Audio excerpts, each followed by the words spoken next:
The Everest Investments Gala was in full swing, with people dressed in sharp suits and stylish dresses. My wife Vivian stood next to me, looking stunning in a red dress that caught everyone's attention. "Ready to make our way around?" I asked, offering her my arm. Vivian smiled and said, "Lead the way, Mr. Blackwood." We moved through the crowd, shaking hands and chatting with people. I noticed how some of my co-workers looked at Vivian a bit too long, their handshakes a little too strong. "Blake, there you are." I turned to see Richard Steele, the CEO of Everest Investments, walking towards us. He was tall, about 6 feet 3 inches, with salt and pepper hair and gray eyes that made him seem both respected and feared. "Mr. Steele," I greeted, holding out my hand. "This is my wife, Vivian." Richard barely looked at me and focused on Vivian instead. "Enchanted," he said smoothly, kissing her hand. "I must say, Mark, your wife is absolutely beautiful." "It's Blake." "Sir," I corrected, trying not to sound annoyed. "We've worked together for 5 years now." Richard waved off my correction. Sure. Now, Vivian, tell me more about yourself. What you do when you're not outshining every woman in the room." Vivian laughed, a sound that sent a shiver down my spine.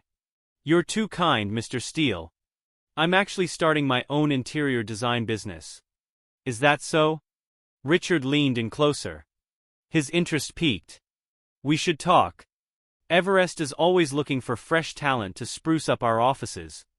I cleared my throat. "Actually, sir, I just finished the proposal for the Johnson account. I think you'll be impressed with the projected returns." Richard's eyes flickered to me, then back to Vivian. Yes. We'll discuss that on Monday. Now, Vivian, let me get you a drink." "What's your poison?" As Richard led Vivian away, she leaned in close to me. "Your boss is a flirty bastard," she whispered, her hand resting on my thigh. "And he thinks I'm hot." I was forced to laugh, trying to ignore the knot forming in my stomach. "Can you blame him? You're the most beautiful woman here." Vivian's eyes sparkled with something I couldn't quite place. "You're sweet. Now let's mingle. This is a great opportunity for me to network." As the night wore on, I found myself growing increasingly uncomfortable. Richard seemed to materialize at our table every few minutes, always with a fresh drink for Vivian. I watched as he leaned in close, his hand sometimes touching her arm or her back. Vivian started laughing more and seemed more relaxed. "Maybe we should head home," I suggested after we had been away from our table for a while. "It's getting late." Vivian looked annoyed. "Don't be silly, Blake. I'm making important connections for my business. Plus, the night is still young." I nodded and kept my thoughts to myself. As I watched Vivian glide back to the dance floor, I couldn't shake the feeling that something had shifted. The seed of doubt planted earlier began to take root, whispering dark possibilities in my mind. 2 weeks after the gala, I found myself alone in the office, the clock ticking well past 9 p.m. The Johnson account had consumed my every waking moment, but was finally complete. This was the project that would secure my long-overdue promotion. I was sure of it. I saved the file one last time, a sense of accomplishment washing over me. As I packed up my things, my mind wandered to Vivian. We'd barely seen each other these past 2 weeks, both consumed by our work. Maybe I'd pick up some takeout on the way home. Surprise her with a late dinner. The parking lot was eerily quiet as I made my way to my car. A cool breeze rustled the leaves, carrying with it the faint sound of voices. Curiosity piqued. I followed the sound, my footsteps silent on the asphalt. As I rounded the corner of the building, the world seemed to tilt on its axis. There, illuminated by the harsh glow of the exterior lights, was Vivian. Her skirt was hiked up, her back pressed against the wall. And there, his hand disappearing beneath the fabric of her skirt, was Richard Steele. My breath caught in my throat, a strangled sound escaping my lips. This couldn't be real. This had to be some sort of nightmare. But it wasn't. Vivian's moans cut through the night air. Each sounded dagger to my heart. "You're incredible." The raw desire in her voice was like a physical blow. When was the last time she had sounded like that with me? Has she ever? Something inside me snapped. The shock and disbelief quickly turned into a wave of anger and pain. "You disgusting pig," I shouted, stepping out of the shadows. Vivian and Richard froze, caught in the act. For a moment nobody moved. Then, slowly, Vivian pulled down her skirt. The passion on her face from moments ago turned into a sneer. "Don't be jealous of his size, idiot," she spat, her words full of contempt. I stepped back, feeling like I had been punched by the harshness of her words. Who was this woman? Surely not the same person I'd shared my life with for the past decade. Richard straightened up, adjusting his tie with a smug grin. Now, Vivian," he chided, though his tone held no real reproach. "No need to be cruel. I'm sure Blake understands. After all, a man in my position has certain needs." "Needs," I echoed, my voice barely above a whisper. "You're my boss. She's my wife. How could you do this?" Richard's eyes hardened, all pretense of civility dropping away. "Come now, Blake. Let's not make this uglier than it needs to be. These things happen. Why don't you go home, sleep it off, and we'll discuss this like adults in the morning." "Discuss what?" I demanded, my anger rising again. "The fact that you're screwing my wife, or the fact that you can't even remember my name after 5 years?" Vivian laughed, the sound cold and mocking. "Oh, Blake, always so sensitive. This is why you'll never get ahead in life. You can't see the big picture." Her words cut deep, reopening old wounds and insecurities, but I wouldn't let them see how much they'd hurt me. "Not anymore." "The big picture," I repeated, my voice dangerous. "Please enlighten me. What's the big picture here, Vivian?" I asked. Richard stepped forward, positioning himself between Vivian and me. His tall figure cast a long shadow in the dimly lit parking lot. "The big picture, Blake," he said, stressing my name with fake politeness, "is that your time at Everest Investments is over.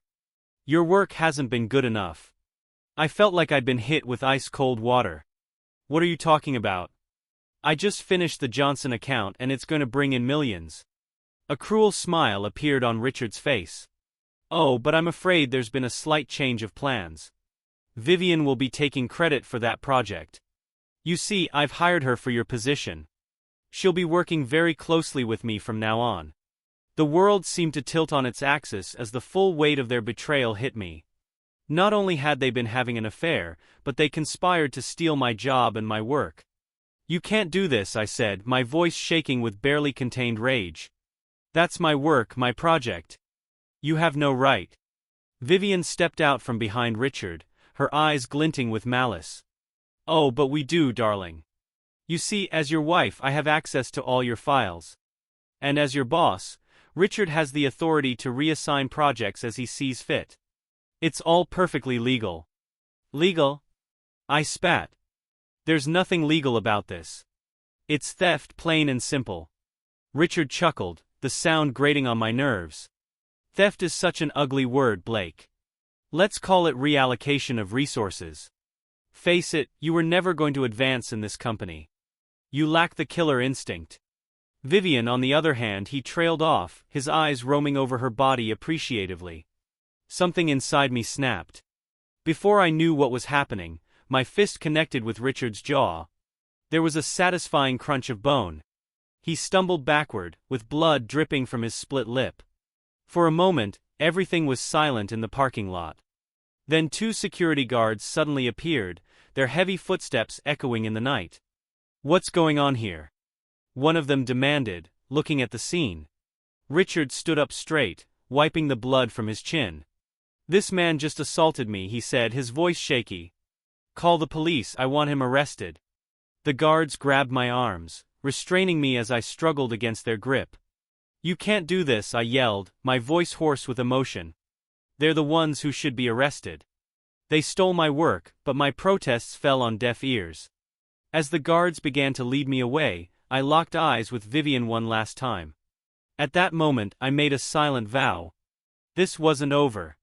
I would not let them destroy everything I'd worked for without consequences.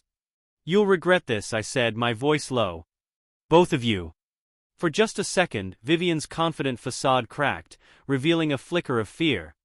But then it was gone, replaced by a cold smirk as she watched me being led away. As the police sirens wailed in the distance, one thought crystallized in my mind. They thought they'd won, that they'd broken me, but they had no idea what I was capable of. The harsh fluorescent lights of the police station burned my eyes as I collected my belongings. My head throbbed, a painful reminder of the previous night's events. The cold metal of my watch felt foreign against my wrist, as if it belonged to another life. "Sign here," the officer grunted, sliding a form across the desk. I scrawled my signature, barely recognizing my own handwriting. As I stepped out into the early morning light, the world seemed off-kilter. Everything looked the same, but nothing felt right. The drive home was a blur. I kept replaying the scene in the parking lot, seeing Vivian sneer, feeling the crunch of Richard's jaw under my fist. My stomach churned with a toxic mix of rage, betrayal, and disbelief. As I turned onto our street, my heart sank. Our house, once a place filled with our shared dreams, now stood before me like a tomb of broken promises. I noticed right away that the locks had been changed. A manila envelope sat on the doorstep, taunting me with its official look. I ripped it open, my hands shaking. Divorce papers? Of course. Vivian didn't waste any time. My eyes quickly scanned the document, picking up phrases like irreconcilable differences and violent behavior.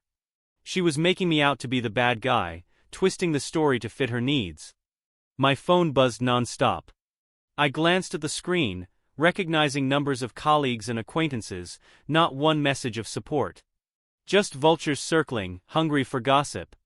I answered one call, instantly regretting it. "Did you really attack Richard?" I hung up without responding. So that was the story Richard was spinning. I was the unstable employee, the jealous husband who couldn't control his rage. I laughed bitterly. Of course. He'd find a way to come out smelling like roses. Over the next few days, my life unraveled with frightening speed. My access to company accounts was revoked. My assets were frozen, pending the divorce proceedings. Colleagues I'd worked with for years now avoided me like the plague. I found myself standing in a dingy apartment, surrounded by boxes containing the sad remnants of my former life. The stark contrast to my previous home hit me like a physical blow. "This is temporary," I muttered to myself. But the words rang hollow in the empty room. I opened a bottle of whiskey, telling myself it was just to take the edge off. But one glass turned into two. Then the whole bottle. Days blurred together in a haze of alcohol and self-pity. My phone rang occasionally. I ignored it. What was the point? My life was over. My career, my marriage, my reputation all gone in the blink of an eye as I poured another drink. I caught my reflection in the grimy window. I barely recognized the man staring back at me. Bloodshot eyes, unkempt beard, a shell of my former self. Cheers. I toasted my reflection. I raised the glass in a mock toast. To the end of Blake Blackwood. The steady beep of monitors broke through the fog in my mind. I blinked, trying to focus on my surroundings: white walls, the smell of antiseptic, and in Roman IV in my arm. A hospital room. "Mr. Blackwood." A doctor's face came into view. "Can you hear me?" I nodded, wincing at the pain. "You were brought in with severe alcohol poisoning," the doctor explained. "You're lucky your neighbor heard you fall and called 911. Lucky. The word felt bitter in my mouth. I closed my eyes, wishing I could drift away again. "Blake." My eyes snapped open at the sound of a familiar voice. Elena, my sister, stood at the foot of the bed, her face showing a mix of concern and disappointment. "Elena, what are you doing here?" She moved closer, her hand hovering over mine, unsure if she should touch me. "Your neighbor called me. I'm still your emergency contact. Remember?" I turned away, unable to bear the pity in her eyes. "You didn't have to come." "Of course I did. You're my brother." We sat in uncomfortable silence for a moment. Years of minimal contact stretched between us like a chasm. "Blake," Elena began, her voice soft. "What happened to you?" "The dam broke." Words poured out of me, a whole sordid tale of betrayal and loss, her expression growing darker with each revelation. When I finished, she squeezed my hand. "I'm so sorry, Blake. I had no idea." For the first time since that night in the parking lot, I felt a tiny spark of warmth. Someone believed me. Someone was on my side. I want you to meet someone, Elena said, checking her watch. He should be here soon. As if on cue, a man appeared in the doorway. He was tall, with salt and pepper hair and sharp eyes that seemed to take in everything at once. Blake, this is Jack Reeves, Elena introduced. He's a friend of mine and a private investigator. Jack stepped forward, extending his hand. His grip was firm, his gaze direct. Nice to meet you, Blake. Elena has told me about your situation. I tensed up. I don't need pity. Jack gave a half smile. Good, because I'm not offering any. What I am offering is a job. I blinked, thinking I must have misheard. A job? Jack nodded. Elena says you're good with numbers and patterns. That's a valuable skill in my line of work. Plus, you've got motivation. Nothing drives a person like the need for justice. I glanced at Elena, who nodded encouragingly. Why would you help me? I asked Jack. You don't even know me. Jack shrugged. I've been where you are. Rock bottom. Sometimes all it takes is one person willing to give you a chance. For the first time in weeks, I felt a flicker of hope. What exactly would this job entail? Jack grinned. How about we discuss the details once you're out of here? For now, focus on getting better. And Blake, his expression turned serious. No more drinking. I need you sharp. I nodded, a sense of purpose settling over me. As Jack left, I turned to Elena. I said softly. She smiled, squeezing my hand. That's what family's for. As I lay in a hospital bed, my mind clearer than it had been in weeks. I made 2 promises to myself. First, I would never touch alcohol again. Second, I would use this opportunity to bring down Richard and Vivian. They thought they destroyed me. They had no idea what was coming. Again, Jack barked. I lunged forward, hitting the punching bag hard. Sweat dripped down my face and my muscles ached. Better, Jack said with a nod. Your form's getting better. I stepped back, trying to catch my breath. 6 months had passed since I left the hospital, and I hardly recognized myself. The soft office worker's body was gone, replaced by lean muscle built from hours of training. Let's call it a day, Jack said, tossing me a towel. We've got work to do. Back at the office, I settled into my chair, pulling up financial records on my computer. Jack peered over my shoulder. Were we looking at? I pointed to a series of transactions. See these transfers? They're just under the reporting threshold. Classic sign of money laundering, Jack whistled. Good catch. Richard's not as clever as he thinks he is. I allow myself a small smile of satisfaction. My background in finance has proven invaluable in our investigations. What had once been my weakness was now my strength. How's social engineering coming along? Jack asked. I pulled out a notebook filled with observations. I've been watching Richard's routines. He gets coffee at the same place every morning. Always flirts with a barista. Jack nodded. Good, that's a potential in. Remember, the key to manipulation is finding people's wants and needs. I thought back to my training sessions with Jack.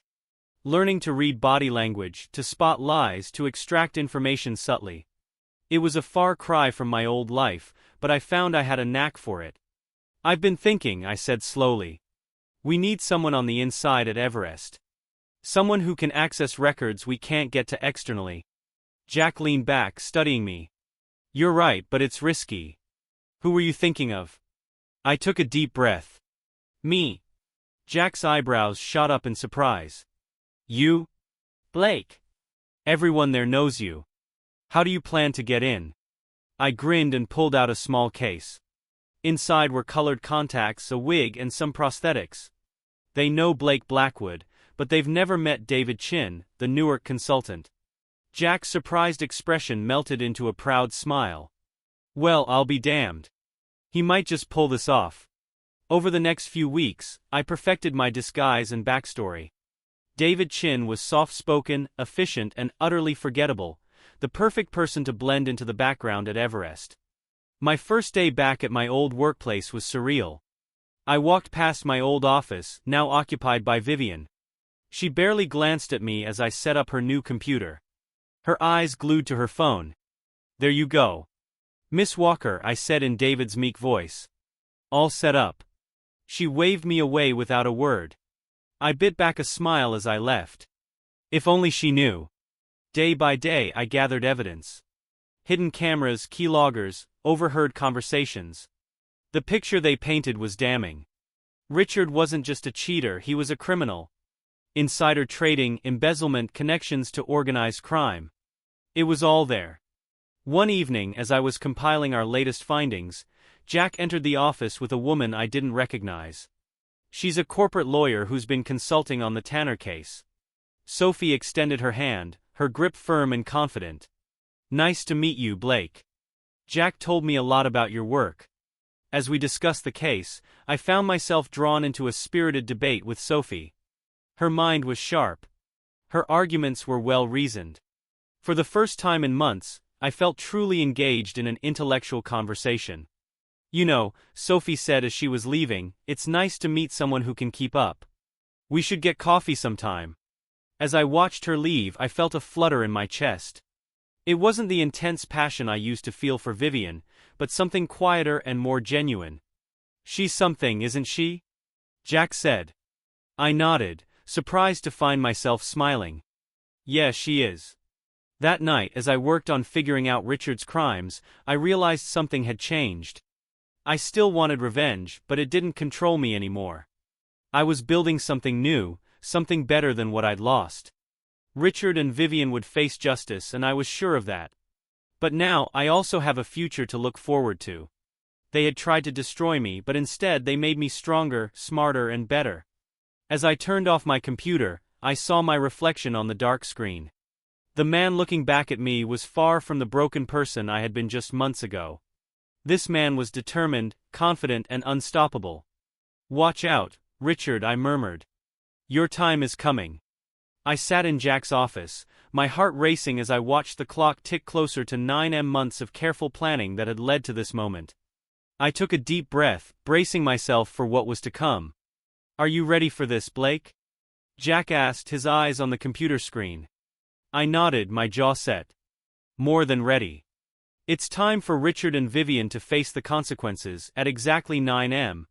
I hit send on an encrypted email to Zoe Martinez, an ambitious investigative journalist I'd been anonymously feeding information to for weeks. The message contained the final piece of the puzzle, a road map that would lead her to uncover the full extent of Richard's corruption. "And now we wait," I murmured, leaning back in my chair. We didn't have to wait long. By noon, Zoe's expose hit the internet like a nuclear bomb. My phone buzzed incessantly as notifications poured in. Everest Investments CEO Richard Steele implicated in massive fraud scheme. The headlines screamed. I skimmed the article, a smile playing on my lips as I saw the fruits of our labor laid bare for the world to see. Jack whistled low as he read over my shoulder. "She didn't pull any punches, did she?" "No, she didn't." I agreed. The article detailed Richard's fraudulent practices, his connections to organized crime, and the toxic culture he'd fostered at Everest. It also hinted at a high-level accomplice within the company. Vivian wasn't named, but the implication was clear. "Look at that," Jack pointed to a line in the article. "The SEC's announcing a full-scale investigation." I nodded, satisfaction coursing through me. Richard's house of cards is about to come tumbling down. Over the next few hours we watched as chaos unfolded. Everest's stock price dropped, investors pulled out, and the company's board called an emergency meeting. Richard was noticeably missing from all public statements. Sources said SEC agents had arrived at Everest's headquarters, taking computers and documents and questioning employees. I read this from a breaking news alert. Jack slapped me on the shoulder. "You did it, Blake. You brought down the giant." I shook my head, looking serious. "Not yet. This is just the beginning. The most dangerous part is still to come." "You're going to confront them, aren't you?" Jack asked, his tone a mix of admiration and worry. I looked him in the eye. "I have to. This won't be over until I face them and make them deal with what they've done." Jack nodded, understanding. "Just be careful. They're cornered now and that makes them dangerous." I smiled, a cold, determined expression. Don't worry. I'm not the same man they thought they could walk all over. They have no idea what's coming. As the day went on, reports flooded in a panic at Everest Investments. Former colleagues I once considered friends were being let out in handcuffs. Their faces plastered across news websites. A part of me felt a twinge of sympathy, but I squashed it ruthlessly. They'd made their choices. My phone rang, Sophie's name flashing on the screen. "Blake, are you seeing this?" she asked as soon as I answered. "I'm seeing it," I confirmed. "It's incredible. The whole financial world is in an uproar. But Blake, be careful. Richard and Vivian will be desperate now." I appreciated her concern, but I'd come too far to back down now. "I will be. But this isn't over yet, Sophie. Not by a long shot." As night fell, I made my final preparations. Tomorrow, I'd face Vivian and set the stage for Richard's ultimate downfall. The thought sent a thrill of anticipation through me. After months of planning and years of pain, justice was finally within reach. The next morning I stood outside the small Italian restaurant where Vivian and I had our first date, steeling myself for what was to come. My phone buzzed with a text from her. "I'm here. Where are you?" I took a deep breath and pushed open the door. Vivian was sitting at our old favorite table, facing away from me. As I walked over, I saw that her usual confident posture was replaced by one of defeat. "Vivian," I said softly as I sat down across from her. She looked up and I saw fear in her eyes. "Blank," she said, "I didn't think you'd actually come." I forced a small smile and went into the role I had prepared. "I wasn't sure I would either, but we need to talk." The waiter approached and we ordered drinks, falling into an uneasy silence as we waited. Vivian fidgeted with her napkin, her eyes darting around the restaurant, so I began once the waiter had left. "I see Everest is having some trouble." Vivian's laugh was hollow. "Trouble?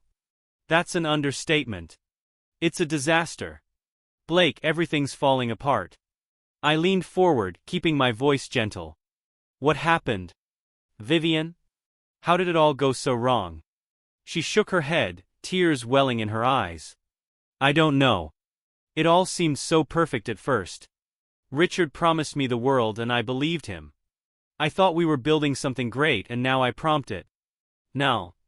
Vivian laughed bitterly. "Now I'm watching my life crumble around me. The SEC is breathing down our necks. Investors are fleeing and Richard's gone dark. I can't reach him." I nodded sympathetically, even as I felt a surge of satisfaction. Everything was falling into place. "Vivian," I said, my tone was serious. "There's something I need to tell you." She looked up, wearing his creeping expression. "What is it?" I took a deep breath as if steeling myself for a difficult admission. "I'm the one who exposed Richard." Vivian's face went pale. "What? How?" "I've been working with a private investigator," I explained, watching her closely. "We've been gathering evidence for months. Everything that's happening now is because of what we found."